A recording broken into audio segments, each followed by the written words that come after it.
Hi, everybody. My name is Jessica Gandara, and I am doing the Women Unscripted series on YouTube. And I have a guest today, Mercedes Gomez. I'm super excited because it's my first in-person guest, not on Zoom. So, Mercedes, welcome. Thank you so much. I'm very excited about doing this. I am super excited to have you here. Mercedes actually is a member of my sisterhood. She did our 31-day program. She's part of the 31-day family and is really like a sister to me. I love Mercedes. I know her family. She's actually staying at my house this week. She's visiting, and I've had the honor to see her daughter and hang out with her daughter and her husband. So it's an honor to have you in my home and then here with me. So thank you. Yeah, you guys have been so welcoming, and I'm super grateful to be here and to host you guys too. And it's really, our families have come closer, and I am honored as well, along with the other sisters that I get to meet in person. I had a great experience of getting to know them and pick their brains too, which is so like the great benefit of being in the sisterhood, picking everybody's brain and kind of source these beautiful women's experiences. I agree, 100%. Yeah. There's so much to learn. And every time I'm with new women, I pick up on new things. And it may be no big deal for you, but for me, it was like, oh, that's cool. I didn't know about that. And I can even say we went out to dinner this week, and Mercedes, which she'll tell you about, is from Peru. And she picked out the place for dinner, and what an educational experience that was. It wasn't just like, oh, let's go have Peruvian food, and that was it. I mean, she researched, she gave us the background, she told us about the food in Peru. When we got to the restaurant, she ordered certain things based on the things that she was telling us. It was such a cultural experience. It was so cool. So thank you for doing that. Super awesome. So with that, tell me about Peru and how you grew up and what brought you here. Yes. Well, I grew up I was born and raised in Lima, Peru, and I went to high school there, and that's when I moved to the States. And the first place I came to see is Florida. And I had visited here for a couple months and gone back to Peru, and really kind of had this knowing that I wanted to move to the States. My sister was already living here, so she helped me with applying to the university. And I took my SATs and TOEFL in Peru, so I could apply to Florida Atlantic University here. I ended up doing my first 2 years at Palm Beach Community College, which is now a full-on college, and then finished my bachelor and master's in accounting in FAU. And that was kind of like my transition into the States with a student visa.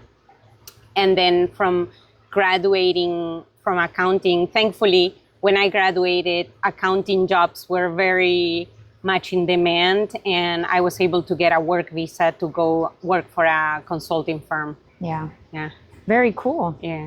But I know that your transition here wasn't easy because you experienced loss at an early age, right? Yes. My mom passed away when I was 8, and I was raised by my sisters. How many sisters do you have? I have 2 sisters, 2 older sisters, and they were 10 and 12 years older than me.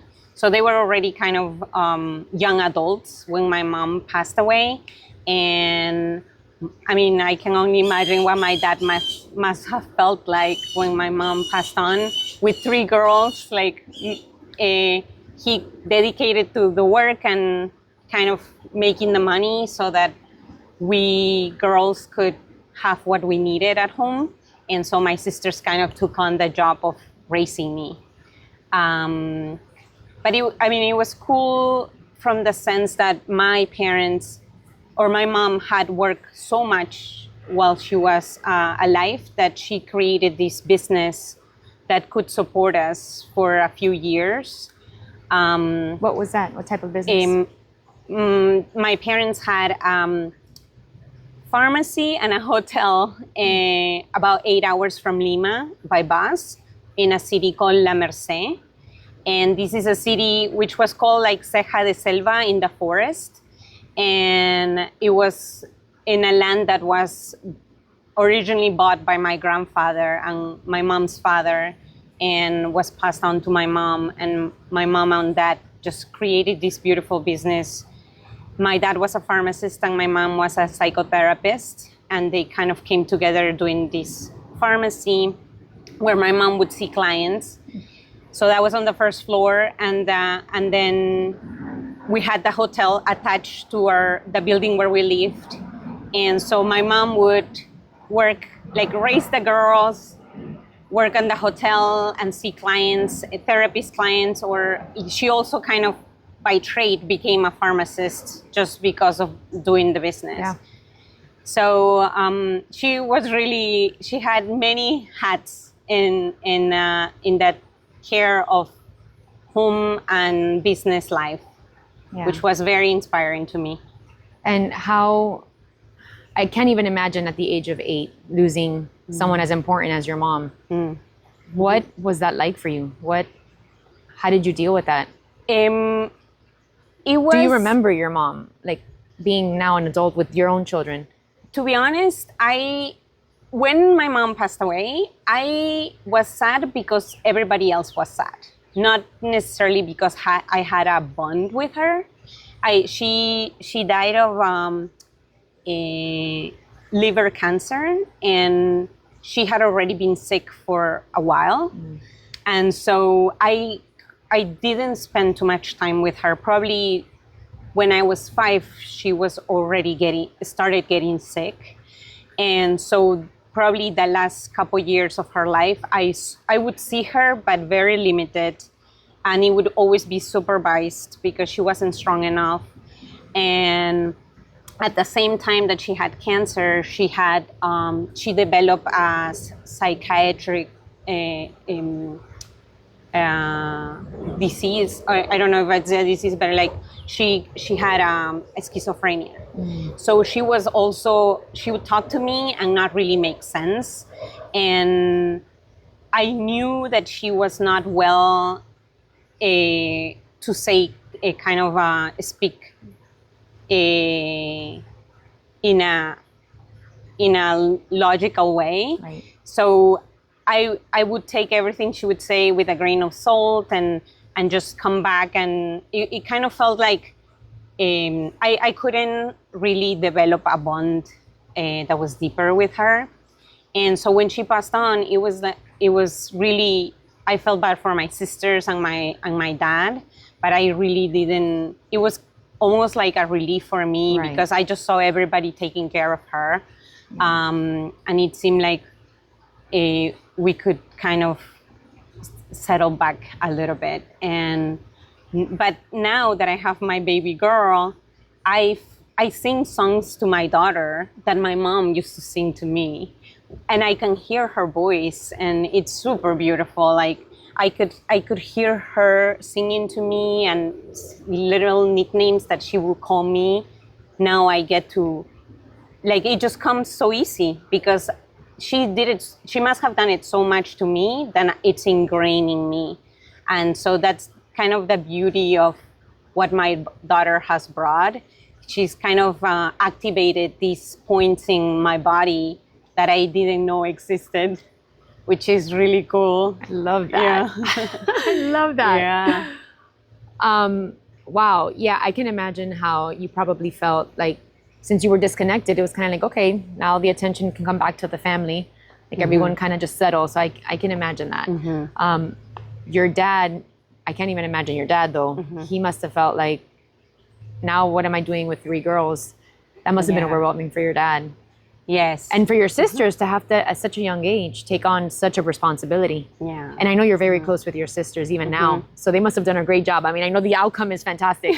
So they're phenomenal, but like so much stress on such a young developing women. Yeah. Who didn't have kids of their own, who didn't ask to have a baby, or, not baby, but a little girl, adopt a little girl. Because technically that's what they did. They just took you in. Yeah. how has your sister's relationship, like how has that grown, or how has that molded you?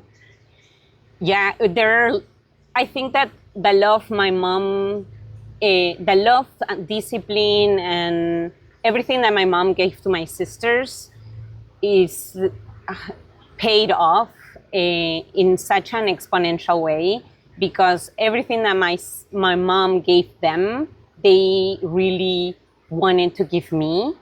And they were, because at such young age they had to take care of their sick mother, that kind of made them mature really fast. That makes sense. And when she passed on, they took on the job of mothering me in a very, like, no questions asked, this is what we have to do. And I never heard my sisters talk about or complain about having to take care of me. That was going to be my next question. Yeah. Is there ever any like resentment? No, they never. And thankfully, we also had, living in Lima, we had the support of my grandmother and my godmother. So we had an outer circle of women, really, of supporting each other. And that's kind of been the theme of my life, which is why I'm so attracted to the sisterhood, because I was raised by women and I went to an all-girls school, and I was always very comfortable around women. And I think there is so much power in just what a woman can do and it's capable of when the circumstances require, right? We are always willing to level up. And that's what my sisters did. And so my relationship with them has definitely changed, in the sense that they were always mothering me, and even until today. But thankfully, now that I have a child, they can see it, and they have backed off a lot. But I think it's just a mother. It's just a different dynamic, right? It's just a mother-daughter relationship that I have with them. Have you ever had that moment of like, you're not my mother, that type of When tension? I was a child, no. Actually, I've never said those words, because I always was so grateful.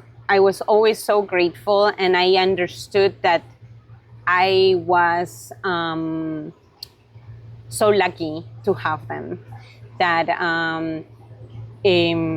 just my dad was very work-oriented, and he grew up with boys too, so he was not comfortable raising women. Yeah. And so the fact that my sisters stepped in was like such a blessing for me.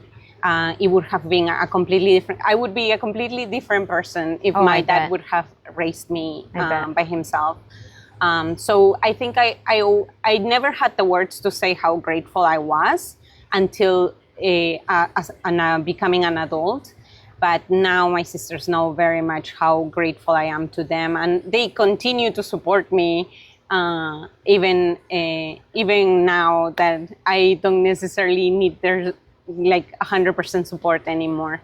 So nice. Yeah. My gosh. Yeah. So nice. We hear so many stories about like sibling rivalry and all like drama in the family. And I mean, your sisters had so much going on their plate, taking care of your mom and then taking care of you, and a lot of stress. And yet they rose up to the occasion, did not complain, took you in, and made you this woman, like this amazing woman. So it's pretty amazing sisters you have.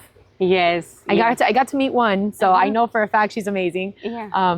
But I can't even imagine what they had to go through growing up, like what their story is, what the struggles that they went through to deal with the little sister who they had to raise, and the dad who's probably very sad because he's dealing with his grief, from his wife. And then the mental health aspect, that's very stressful just in and of itself. Dealing with somebody with mental health is very, very difficult. You said you remember your mom going through episodes where she didn't really know what she was saying or things like that. Did you know about mental health? Like that's not normal, or like that the way she's acting is because, not that it's not normal, but it's there's something going on that's different with your mom compared to like other moms or other people? Yes. Yes. Whenever I would go in to see her, my sisters or my godmother, an adult would talk to me about how my mom was. Mentally, that day. Like that day. Yeah. They would always bring me in when my mom was having the better days, right?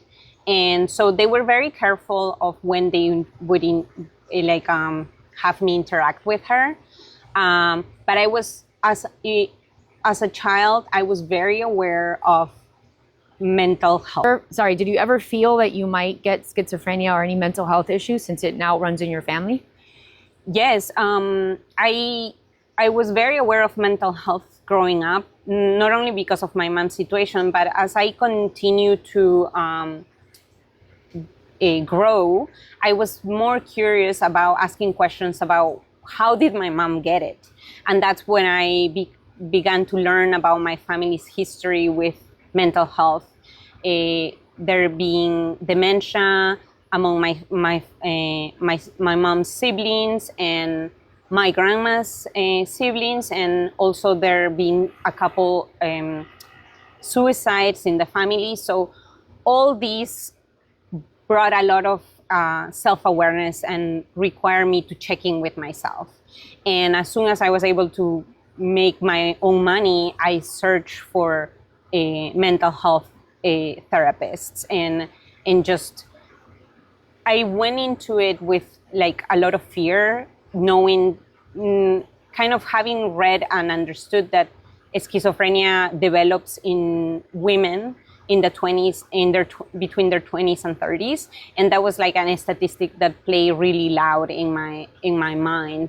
So I was really into therapy on like my biggest question was, how do I avoid becoming schizophrenic?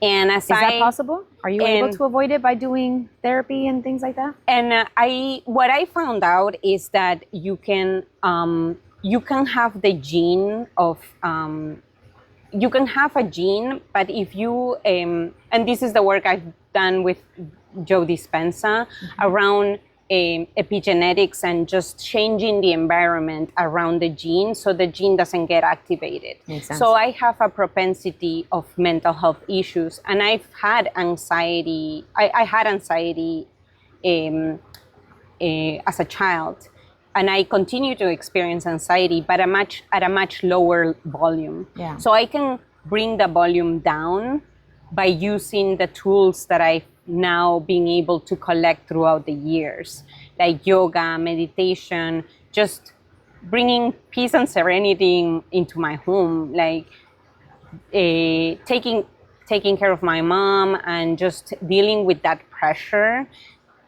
created an environment that was not a healing environment, right? So how do I, now that I am a mother, how do I bring peace and serenity into our home so that everybody that walks in through that door feels that healing, feels that that is space to rest and restore. Yeah.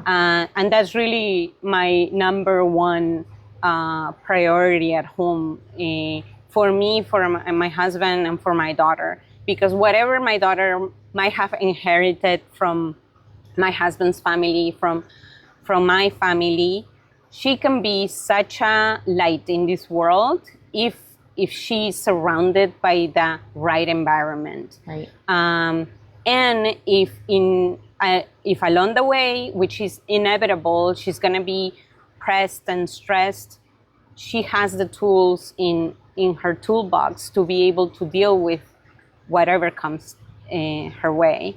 And that's what I pick up from the sisterhood, and that's why I've been able to pick up now. I'm 36, and it's been almost 20 years since I started this journey of mental health, and it continues. Like every day I learn a new perspective, and every day I'm challenged in a different way that tests what I really know or what I really think it's true. Yeah. And you said how you like to create like peace and just Well, your daughter was brought into this world very peacefully, right? Very different from what like normal society wants you to, the way, you know, they want you to do it. So tell us about the birth of your daughter. Yes, well, along this journey of mental health, I learned that our body has the whole pharmacy in the brain, and so anything that we want to heal can be produced within our body. And women have been giving birth for so long, and I was in a moment where I became pregnant, and I was living in California, and all of a sudden I was surrounded by all these women who had their babies at home. And having a baby at home is not something that I had even considered. But all of a sudden I found myself hearing about all these stories of successful home births. And that sparked my interest into looking into it. And when we found out we were pregnant, we were on our way driving back to Florida. And we were kind of in this in-between point where my husband and I had to make a decision whether we were going to have it in Florida or California. And I wanted to find out what did the care look like. And I learned that just the politics of home birth are very influential on how you get medical care. So by interviewing different midwives, I learned that hospitals in Florida do not allow midwives to come into the hospital and give care to their patients. They lose their care at the moment they walk into the hospital, while California does allow midwife to make decisions, especially if the midwife has a precedent with that hospital. Right. So it seemed that we were just going to get more support with that. And I didn't want to go blind. Like, I wanted to have the proper care. And that's what I did. So we decided to have the baby in California. We had it in a rental apartment and a birth pool.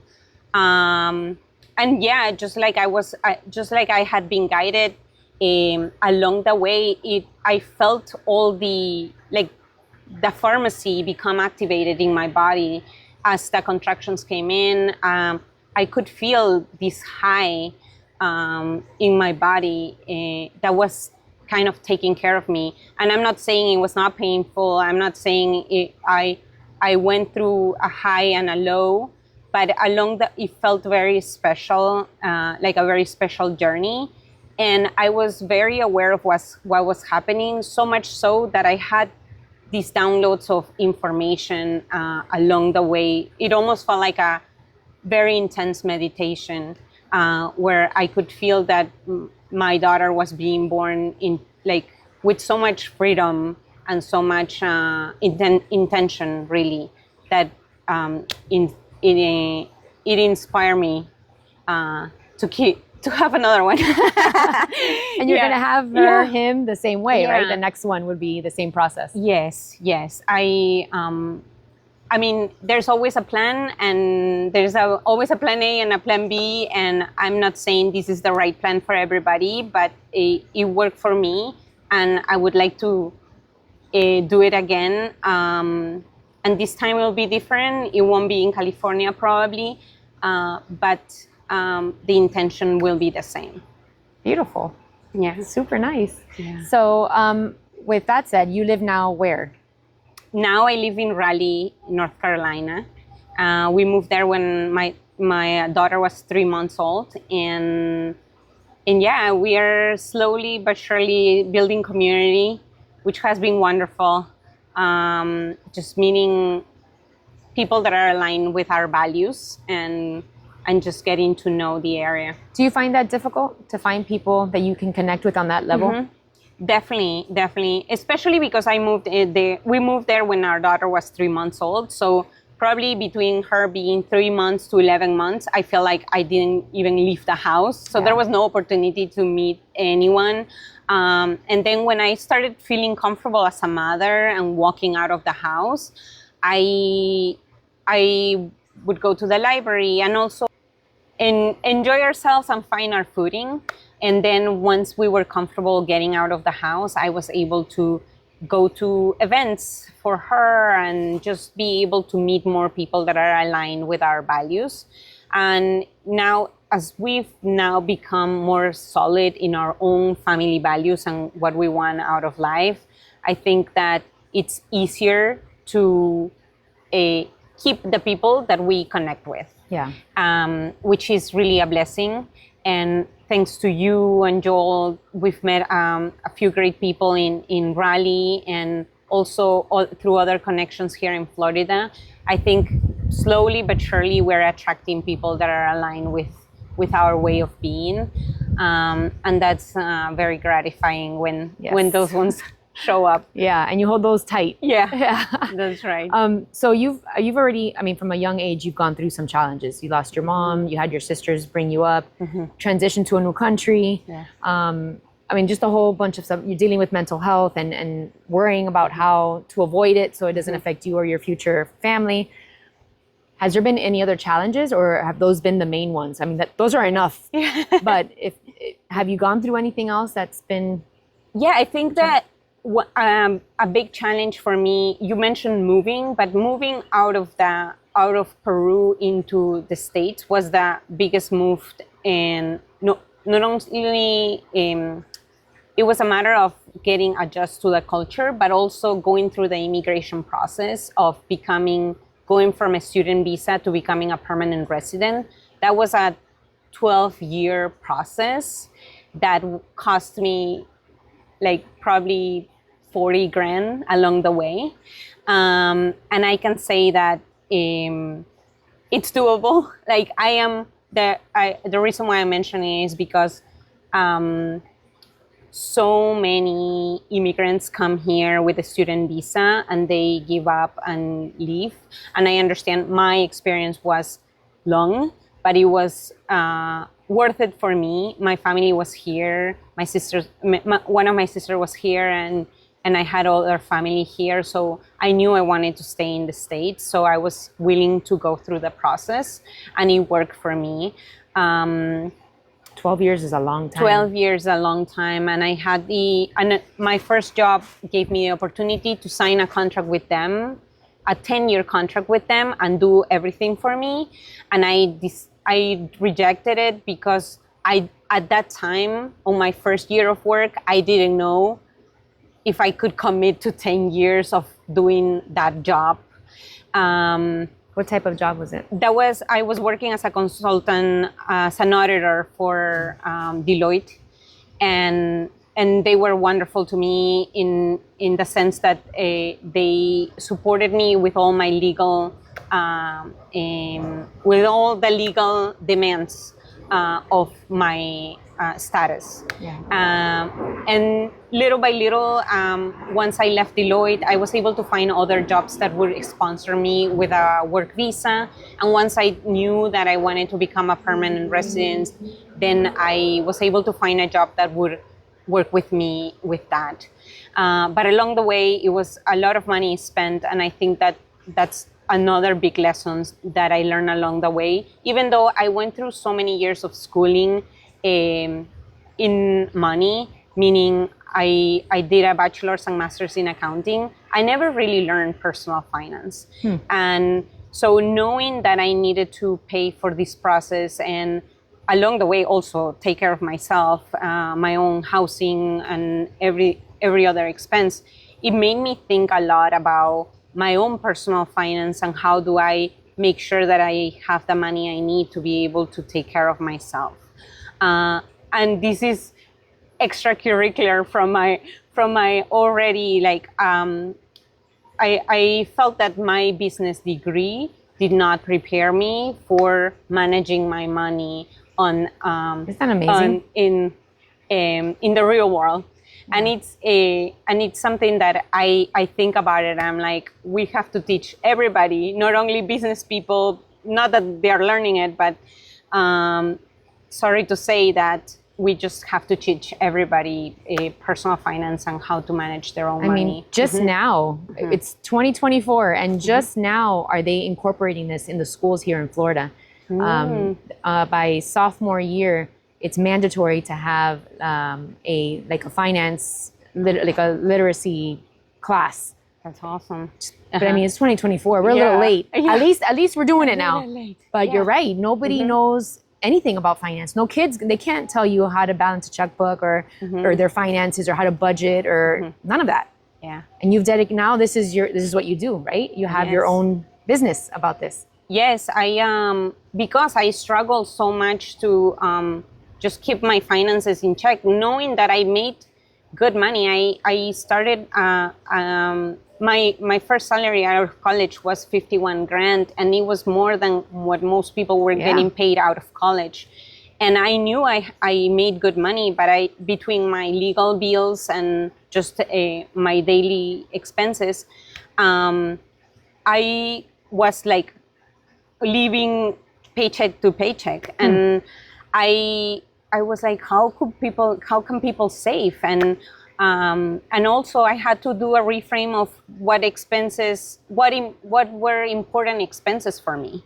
I didn't have that value system, kind of like a good value system that would actually prioritize the right expenses for me.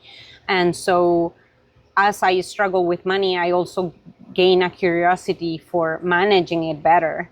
And because I had this surge of mental health, I found myself working or like having this kind of work-study job at a yoga studio, where I would practice yoga in exchange for helping with the accounting. That's awesome. And it was really cool, and that I got to learn about the business of yoga, and then I learned that not because a business has many students does it mean that it's a successful business. It's about managing the business and the financial statements in the right way, so that they are just like an individual cannot be living above their means. A business also cannot be living or operating above its means. And so that kind of sparked my interest in helping more small and medium-sized businesses into managing their finances and pouring that over into the individual. Like, we end up building these businesses so that we can build wealth on the personal side, and many people don't see that. And I learned that outside of school. I learned that just building personal wealth is not just going to show up outside of the business. That business has to be able to pay the individual, and then in the personal side, we have to be able to invest it to make it grow. So just many lessons along the way that I think that are very important to children. That are not being exposed enough.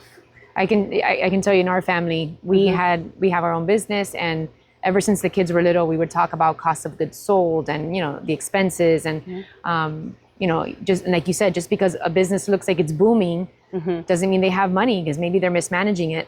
So there's so many aspects of business, right? And we always touch that with our kids. So luckily, our kids are not so unaware about money and how you should save and budget and things like that. But like I said, it's so sad that we're so behind, that just now they passed that law that people, need financial literacy. Adults need financial literacy. So I'm glad we're going that route now, but I'm glad that there's people like you who can help businesses kind of see the light, step back and say, like, okay, yes, you have a lot of clients, but where's your money going? Why isn't it in the bank? Where's the money? And then you can start kind of cleaning up and saying, okay, this needs to change, can't spend this much. Maybe you can lower here, and that's what you do, right? Do you do it virtually? Do you do it? I started doing it in person here in Florida, but once we had COVID and all that, it went fully online. And I must say about your kids that I've talked to many kids, just because some clients bring their kids to learn about finances. That's awesome. Your kids are singular to me in a sense that they're very unique with their perspective around money. And I mean, I congratulate you and Joel for teaching them what they know. And we have so many life examples to give instruction. You don't even need to buy this is to parents. Like, we don't even need to buy books. Like, if we can just integrate our kids in our own finances, and they don't have to, no matter what grade level they are, there's something appropriate for them. Of course. And I think that you guys have integrated it really well in a way that is it's humbling, like, so they understand what the value is. And it's easy to digest. It's not a complicated theory. Yes, and it also empower them to be more ambitious. And if they want something, then they can go get it. It's not, I think that many people that come work for me or work with me, they end up, one of the things that I hear the most is like, I just don't even want to talk about it because it's so daunting. The topic is so daunting that they don't even know where to start with it. Well, sorry to interrupt. In the 31-day challenge in the book, when we have the day that you have to sit down with your partner and discuss your finances, how many people don't freak out and are like, ooh, I'm not ready to have that type of conversation. It's like, what do you mean? I'll push it to the weekend, to the next week. And then, he was busy, so I didn't talk to him about it. It's like, how can you not? This is something, first of all, money is one of the main things that causes divorce, right? Like the situation, the financial situation, it causes so much stress in a marriage. So that's, why would you not want to tackle that and be like, okay, I have to understand this. We have to be on the same page. Because if not, the rest of your life is going to be so stressful and anxious. And so if we can tackle that as a team and be on the same page, and be like, okay, help me understand this. And what's your goal? What's my goal? Let's kind of find a middle ground, right? Because there may be one that's extremely frugal, another one who's just kind of like, you only live once. Let's, so you have all these different personalities and different trains of thought. I mean, you have to have the conversation. It's something that's so important. And like you said, you went to school for this, and there was things that you didn't, even in your own life, you couldn't put two and two together. You're like, wait a minute, why is the money not in the bank? What am I doing? Right? So I think the work that you do is so important, so important for not just women, or small businesses, but for everyone to understand. So I'm excited to see how Maya, your daughter, is going to grow up and use all the knowledge that you've provided to her. And I know you talk to her a lot because I hear you. I'm just excited to see like her generation, if we have more parents who are like you and Eric, doing the same thing, pouring into them as they're little and showing them the way. Like you said, it won't be so daunting. When they're older. It doesn't seem like this crazy theory, this whole money scary. It doesn't have to be that way. No.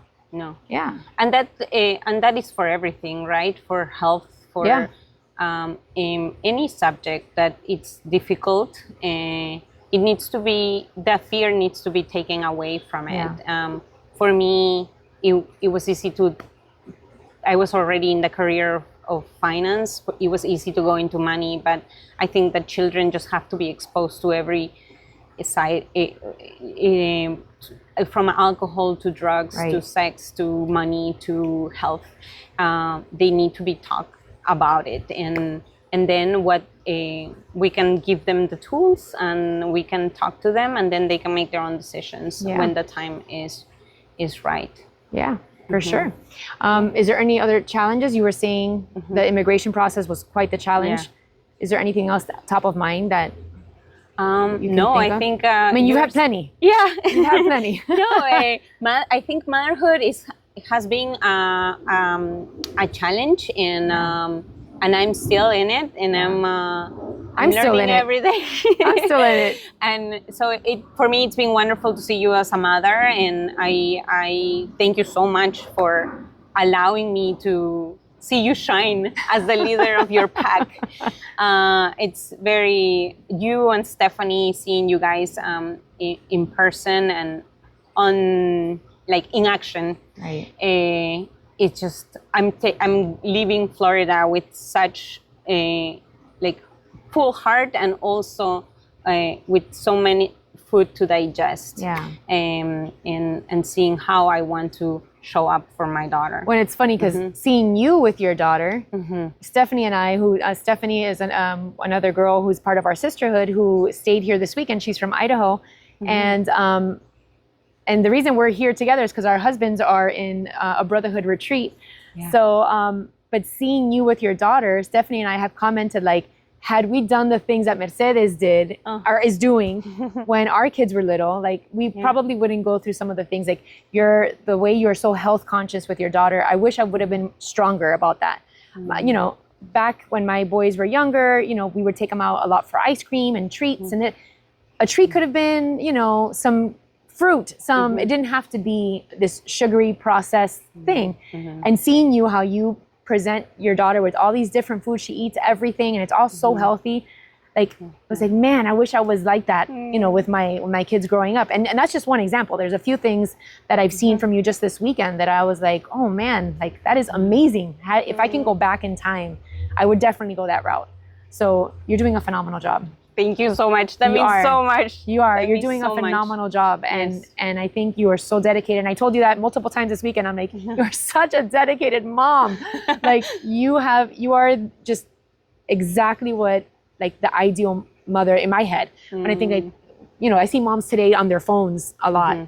I never see you on your phone unless it's to search something real quick or to do maybe a parenting class, like in between the mix of her eating and you're listening to a parenting class, like you are absorbing, you are just grabbing all this information and you're pouring it back into your daughter. And I think it's going to come back to you tenfold. I mean, she's an amazing little girl. Like I would have her here anytime. And that's a lot to say to have like an 18-month-old who usually you're like, oh my gosh, they're a handful. I would have her here in a heartbeat. My kids, who usually, you know, they're doing their own business, they love your daughter. Is she coming back? She loves them. So the work you're putting into her, I'm telling you, it's going to come back to you tenfold. You are doing an amazing job. If no one tells you, I think you're an amazing mom. Oh, thank you so much, Jessica. Yeah. And you know, I'll be texting you and Stephanie about more things to learn. Yeah. And we're learning all in the process. I'm going through a teenage phase right now with my daughter. I have other boys and the boys, I have 2 older boys and the boys are grown now and they're doing their thing. And it's just still a learning process for me too, a learning curve. But having one girl in a mix of all boys, it's a very new experience for me.